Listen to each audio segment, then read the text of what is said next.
stop and think, what am I grateful for? Sunshine, health, family, happiness, chocolate. Now, they say the art of being thankful has a huge effect on your well-being. In fact, some research says that the practice of writing just 5 minutes a day in a gratitude journal can increase your overall well-being by up to 10%. Now, that sounds like a practice worth mastering. So what are you grateful for? My friends and my family. My health and my beautiful partner. Kids, education. I'm grateful to be alive. On today's show, we discover the link between happy workers and high achievement. Shura gets in the mood for food. We go up, up and away. And a very special girl swings in. Happiness.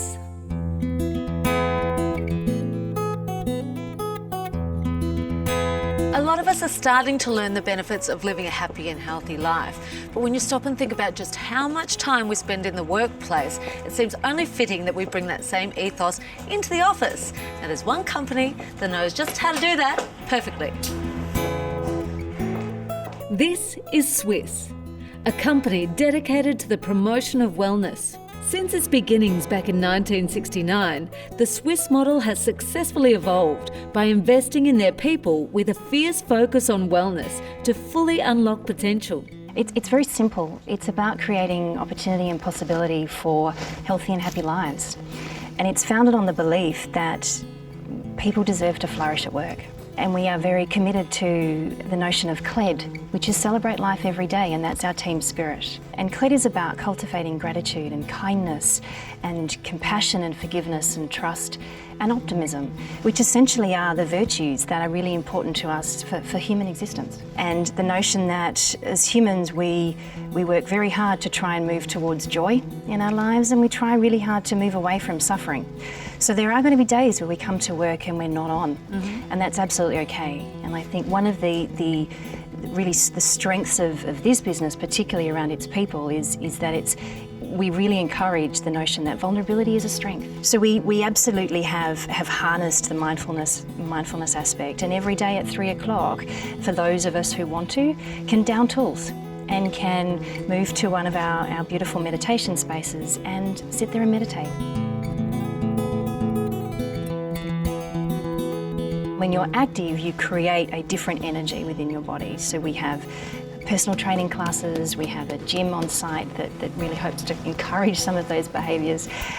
We have sit and standing desks to really get the blood moving, and so that we're trying to work with our biorhythms. We have 3 pillars here, movement, nutrition, mindfulness, and I think nutrition obviously is a massive one. We're really lucky we have breakfast here available every day. We make a lot of smoothies at work here, so we have access to fresh fruits and our protein powders, for example. Of course, they also have access to a full range of our vitamins and supplements as well, so keeps them going for the day. And we provide a weekly team lunch for our team members all around the world. Which is all around the world, which is to really encourage eating nutritious foods. And the gratitude shows in the output. You know, culture is not something that you can easily create. Culture is an output.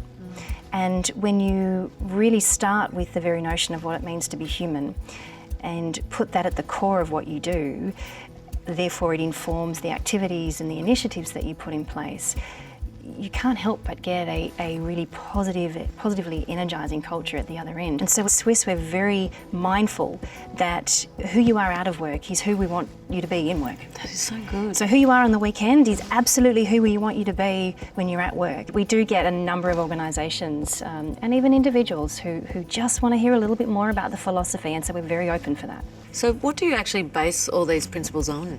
A lot of what we do and what is underpinning of what we do is positive psychology.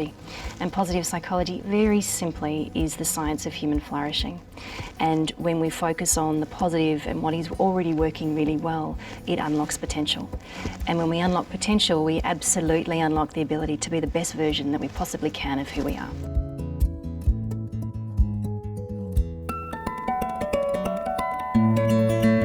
An important positive emotion is gratitude. And a great exercise to do for a few weeks to cultivate gratitude is to think of 3 good things that happened each day. They can be simple little things. Because especially when we're under stress, we can tend to take the positive things that happen for granted.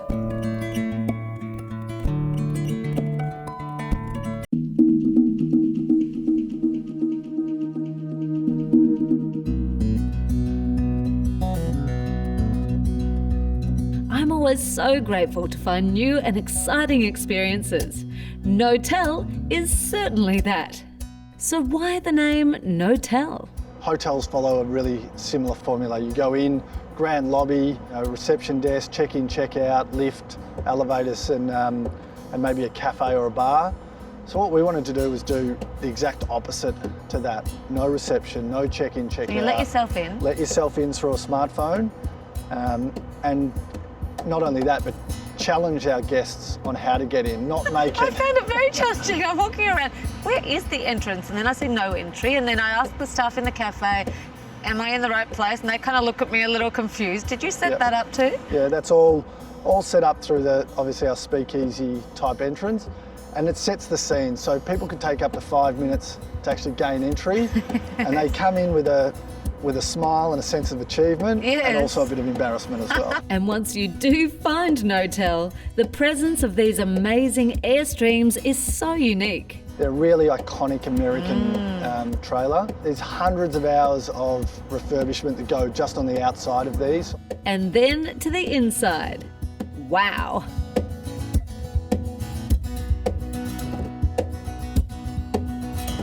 Notel, no compendium. No worries. These guys have gone high tech. Look at this. An iPad that tells you everything. Hello. People love the fact that it's different, that their senses are being pushed, that it's not a traditional stay. And one of the biggest compliments that we get is people thank us. They say, thanks, we had a great stay. And that obviously meant a lot. And there is one Airstream that sticks out from the rest. We call it the Airstream with benefits, and it's essentially it's the same interior, but it's at the front of the building. It looks out over Flinders Lane, and it's got an outdoor hot tub or spa. Have you put my name on that one? Go for it. Thanks. So what do we think? Hotel or Notel? If you want to soak up the gorgeous Melbourne laneway vibes in a fun and quirky fashion, then Notel definitely has to be on your hit list for your next Melbourne adventure.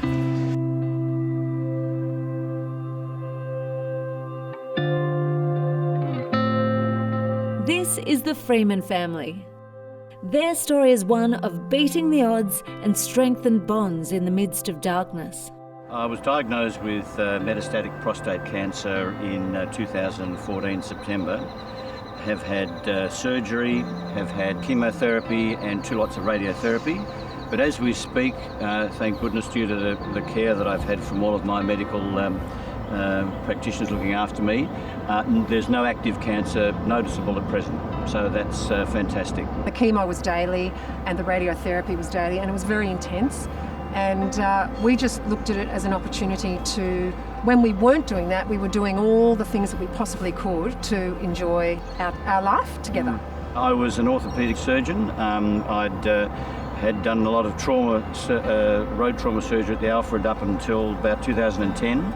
And I then retired from there but continued on at the Western Hospital. Part of my gratitude practice is the fact that I've had a career where I've been able to help people. I look back and I think that's amazing. How lucky have I been to be in a caring profession. And it's this sort of incredible selflessness that Morris Finance love to celebrate. So we are sending Rick skyward.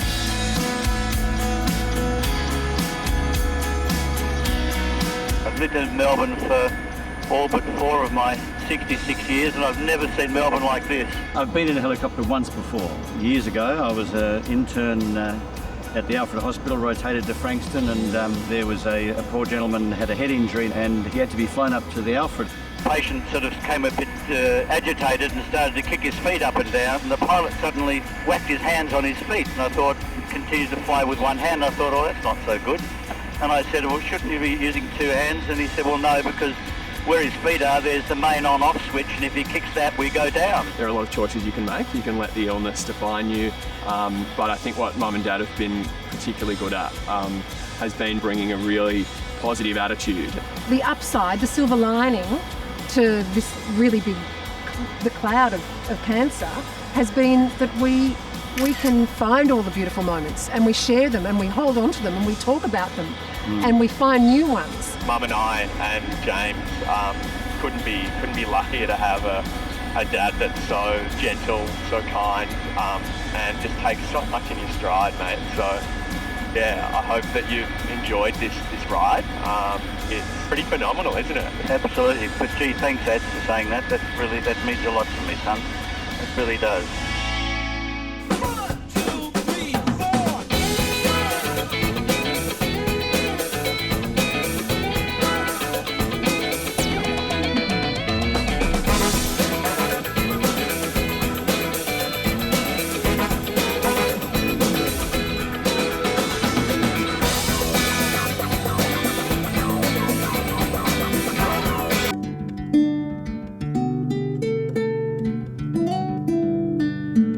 A team of Deakin University researchers have founded the Food Mood Centre to explore how the food we consume may influence our brain, mood and mental health. Our friends at GMHBA have told us about the exciting research taking place and we thought we have to come and have a look.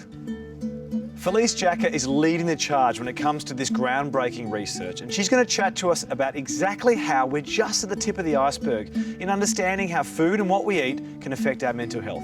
We wanted to provide the general public with a really a decent evidence-based portal for finding out about nutrition and its link to mental and brain health. So I was really interested to see that whilst in the broader field of medicine there was a very extensive evidence base about the importance of nutrition to health, but there was nothing like that in mental health. So I decided to do my PhD looking at that.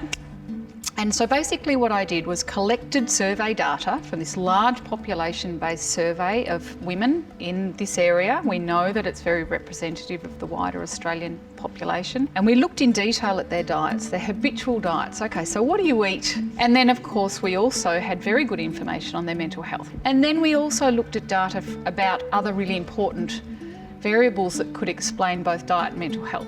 And we showed for the first time that the quality of women's diets was very clearly linked to whether or not they had major depression or anxiety disorders. We now have data from Norway and Spain and China and Japan and Australia and Britain and the UK. Very different diets there as well. Very different diets. Every time we see that the quality of people's diets is linked to whether or not they have depression in particular, but also their risk for it. Now this is important because in psychiatry we haven't had new treatments for depression for many decades. Poor diet is now the leading risk factor for early death across the globe. So a poor diet is one that doesn't have enough of these sorts of things. So, you know, your whole grains, fruits and vegetables, nuts and seeds, the foods that we know are very high in fibre and nutrients, and this is the fuel that drives your body. This forms the substrates of pretty much every single process that happens in your body. Well, it's great to chat with you, Felice, and it looks like if people could start to get a little bit more of this out there, we'd all be a little bit happier. That's right. So every single meal, just think, how can I get some of this stuff into my tum? Or my children's. Yes. Taking a proactive approach to our health is really valuable in optimising and maintaining good health and well-being. Having a regular checkup can lead to early detection of illness and medical problems. When you see your doctor for a checkup, they'll discuss with you any family history of illness, any past medical history of illness, and any lifestyle issues that might be a factor. Then, these issues, if there are any identified, can be addressed, because early detection and prevention are key in maintaining our good health.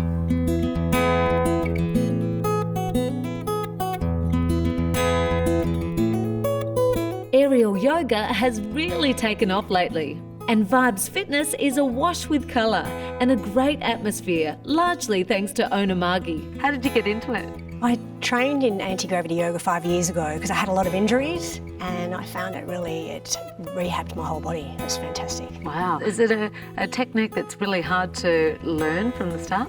Well, you would start with a class down low and hammocks quite low and just work at your own pace, and then you could build up to a harder class once your abilities are increased, and then go to even higher again and do some silks and trapeze. So you can do poses that you wouldn't be able to do on the ground, and also, releasing the body and all the tension in the body is fantastic as well. Decompressing the spine, and flexibility improving, mobility, which is great as well. There's a real fun element. When you're an adult, you just forget what it's like to be a kid and just swing and hang out. And play, yeah, we all need a bit more play, don't we? Absolutely.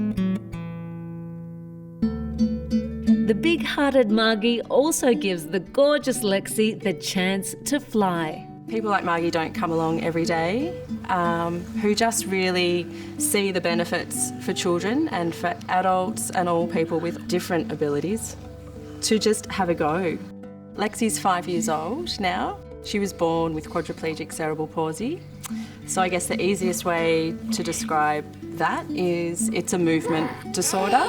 She doesn't have any control over the muscles in her body, and quadriplegic being, it affects her whole body. To see the look on Lexi's face when she's flying through the air, how does it make you feel? They're priceless, those moments. And we never want Lexi to feel like she's ever missing out on anything because of her disability. So we want to make sure that everything in life is accessible for her. When we go outside the home to do things, that's when we realise that Lexi has a disability, because there's not the access or the opportunities to participate in the community as much as we'd like. So it's not about the disability, it's about what's missing in the community to access. So Margie having a place like this just opens so many doors. Just allows her to be a child, and just enjoy what it's like to be a child like everyone else, and it's it's giving her that freedom to be able to do it. Whatever we've done it right, because if someone can be this happy on a daily basis, then whatever we're doing it right.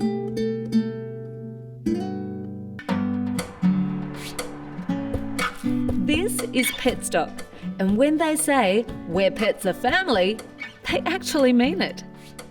They even extend this bond further by encouraging their team to bring their furry friends to work. Did you implement this? To work? It's actually just really happened really organically in this office. We don't have any rules around it. It's bring your dog, look after it. It's like when they come in, it's an instant morale boost for the team. You just see everyone light up and go, "Oh, there's a dog in the office." And when a new dog that comes in that hasn't been in before, it's like we're adding a new family member. And the inclusion is paying dividends. People are just excited, and then they go back and go, "Oh, cool!" It's that organic lift in their morale, so they're happy to be here, happy to be part of the dogs. If you need a time out, there's always a dog that you can go, play with, throw a ball, sit down and pat, and just chill out. The calming powers of patting a pooch aside, the presence of the pets also assists with the team's collective health. So we have a hot lap. It's part of our Fit for the Future initiative that our CEO Shane Young came up with. So it was all about getting fit for the future through health and wellbeing. So what we do is we play Eye of the Tiger, and everyone just gets up and off you go, and we do a lap around the block, and every day, and it's really helped. I suppose that's also helped improve morale as well, because it's taking that break, getting some exercise. You come back and you're like, "Oh yeah, cool, I'm ready to go again." So yeah, it's been really good.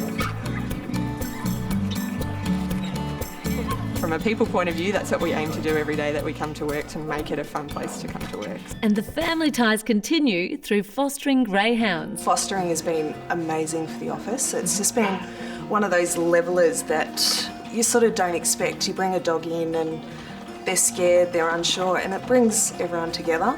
And it was interesting when our first grey left, we all bursted into tears. It was one of those things of that whole emotion of we've raised this dog, we've got it to a point where it's going to be a lovely home dog. She's found her perfect home, and yeah. What a beautiful feeling to have done that. Yeah, it is. It is pretty special. Yeah.